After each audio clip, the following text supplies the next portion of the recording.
Fontanet, and this is 25 DCCR 1759. Mr. Fontanet was previously in court, entered a plea of guilty to the first-degree felony offense of aggravated robbery. It was an unagreed plea. I've received the pre-sentence report. Have you both had an opportunity to review that report? We have, Your Honor. The state has, Judge. Are there any additions or corrections to the report? Not from the defense. Not from the state, Judge. And Mr. Coleman, you said you have a witness or some evidence. Actually, Judge, Mr. Rojas has graciously stipulated to the admission of the surveillance video from the convenience store in question. So Okay. therefore, I need to call my custodian record. With the court's permission, first of all, I'm offering states one. No, Judge. Make that states two, because this one was the plea admonishment documentation, please. I'm offering states two. No objection. States two is admitted. Permission to publish, Judge. Yes, sir. Judge, I think that's all I wish to publish unless the court wants to see the entirety of the video. But I think that's enough. Any other evidence or witnesses? So Judge, just brief argument if I may. Any other evidence or witnesses for Mr. Rojas? No, Your Honor. Just like, Mr. Rojas, you may make argument first. thank Go you, ahead. Judge. And obviously, after seeing that video, it makes what we're asking for harder to do. What we're here asking for this morning, Judge, is probation. Mr. Fontanet, he is a young offender. I know the court is tired of hearing the same story over and over, young guys with guns in here. He's got a limited criminal history. I believe this is his first felony. He's never been on any kind of felony supervision or felony probation. Unfortunately, he's just fallen into the same situation that we see so many other youthful offenders fall into. He's got no direction in life. He's very little support at home. Sees no way out of the situation that he's in, so he goes and decides to rob a store and get some money. Did the wrong thing. And if his story in the PSI is to be believable for what I believe is the right reason, he's trying to help his mom out at home, trying to pay some bills, keep the lights on. Certainly, there are better ways to go about doing that. And I hope that the time in jail has taught Mr. Fontanet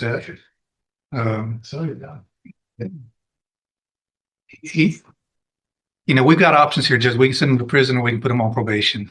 Certainly, he's on the road.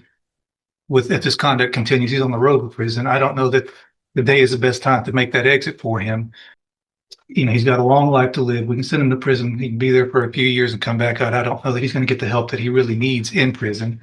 There are programs available on probation that if he's serious about turning his life around, like he says in the PSI, those programs can help him. And if he does take advantage of those, it in turn would make the community a little bit safer. Because there'd be one less guy running around with a gun when he does get out of prison, if that were the road that you chose to take. Planning on living at home with his mom. I think he has some younger siblings there. To his benefit, before he was even arrested, he started a GED. I think on the night that this happened, he had just finished a GED class and made a dumb decision to go hang out with these guys that he should not have been hanging out with, and did this robbery. Again, Judge, you've got two options. You can send him to prison or you can try to get him some help on probation, and hopefully he will take advantage of that. And certainly if he doesn't, we're going to know pretty quick, and you'll have another chance to send him to prison probably for a longer time. All right, thank you. What is the status of the other two? Are there co-defendants? Have they been charged? They have been charged, Judge, and I have both of their cases, Judge. And they have not been sentenced yet or No, anything like that? Okay. Okay. All right, go ahead, Mr. Coleman. Yeah, I'll be brief. Whether it's the Pine Club Apartments or Rogers Park or a Speedy Mart, you've seen this, and we've seen this in this community all too often. I'm preaching to the choir, Judge. Prayer vigils and advisory committees, all of that stuff's fine, but you judge where the rubber meets the road. You are that person that can protect the community from somebody like this defendant. You are that person that can either let him walk out of this courtroom on probation with a piece of paper with conditions and promises that he won't resort to this kind of violence that you saw on that video, or you can ensure that the community is safe by putting him behind steel bars, concrete wall, and razor wire fence. I'm just asking, I'm not in the habit of begging, but on behalf of this community, I'm begging that you send this defendant to prison. The message that needs to be sent to this defendant and his circle of friends and anybody who would want to be like this defendant is that if you pick up a gun with the intent to commit violence, you're gonna pick up a 15, 20, 25-year prison sentence, Judge.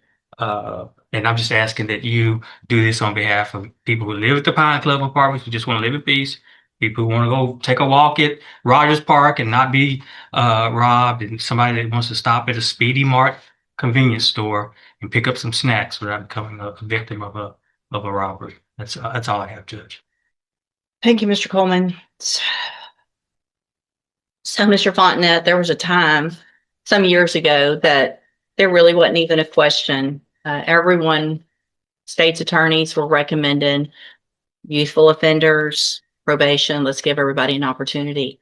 And things have just changed in such an incredibly dangerous way with young people doing what I just saw you do on that screen. I cannot imagine the fear that person had that was working in that store, that he now has just trying to go to work, make a living, and go home. And he has 3 people come in and not just grab a little quick something and run out, but terrorize him for quite some time. Pulling him around, yanking him around, putting guns in his face, all 3 of you. I also, in addition to the PSI, get jail incident reports. And you apparently like to fight and jump people, which is what's been happening in the jail.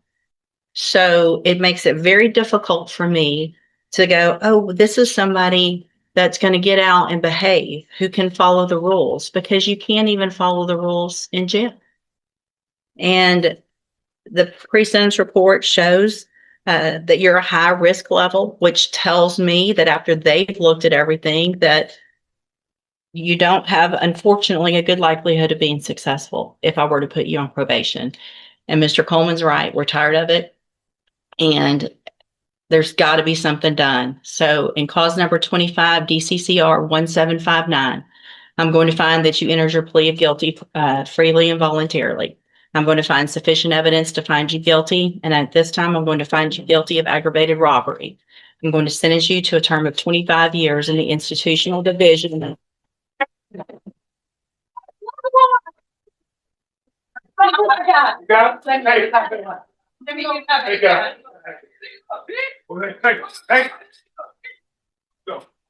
on, Mom. Cheers. I'm going to sentence you to a term of 25 years in the institutional division of the Texas Department of Corrections. You will receive credit on that sentence for any time that you've been in custody that the law gives you the right to receive. I'm handing you the trial court certification. This was not an agreement. You have some rights to appeal. I have also handed you a written admonishment regarding your ineligibility to possess a firearm or ammunition. Because of the judgment entered against you, you're ineligible under Texas law to possess a firearm or ammunition. Possession of a firearm or ammunition could lead to charges against you. You can talk to Mr. Rojas about any questions you have about that. I am making an affirmative finding of a deadly weapon. Mr. Fontenette, I understand that this is hard.